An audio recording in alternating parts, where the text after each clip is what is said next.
Welcome to our channel. Today we how to configure Gmail tracking in Pipedrive, quick tutorial step by step clearly. Open your Pipedrive account. Navigate to the top right corner and click on your profile icon.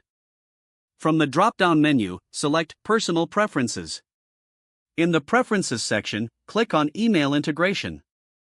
Enter your Gmail credentials and sign in. You'll be asked to grant Pipedrive access to your Google account.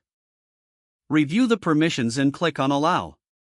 Return to Pipedrive, where you'll see a confirmation that your Gmail is connected. Next, enable email tracking by toggling on the tracking option.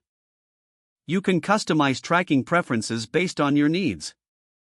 To test the integration, compose a new email within Pipedrive. Send the email to an external address. Check your Gmail inbox to ensure the email was sent successfully. Go back to Pipedrive and find the email in the timeline of the associated deal. Verify that you can see the tracking details for that email. Explore additional settings to configure notifications and tracking for replies. Once you're satisfied with the setup, you can start using Gmail tracking in your sales process. If the page does not load, refresh the browser or try again in a private or incognito window. Make sure you are using the correct email address, then retype it carefully to avoid small typos. If your password is not accepted, use the reset option and create a new strong password you can remember. Check your spam folder for verification or security emails, then complete any requested confirmation steps. Enable two-factor authentication if available to improve account security and reduce unauthorized access risk.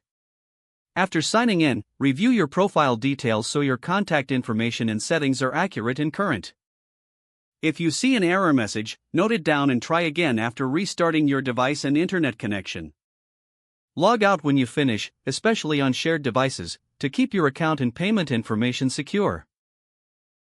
If the page does not load, refresh the browser or try again in a private or incognito window. Make sure you are using the correct email address, then retype it carefully to avoid small typos. If your password is not accepted, use the reset option and create a new strong password you can remember. Check your spam folder for verification or security emails, then complete any requested confirmation steps. Enable two-factor authentication if available to improve account security and reduce unauthorized access risk.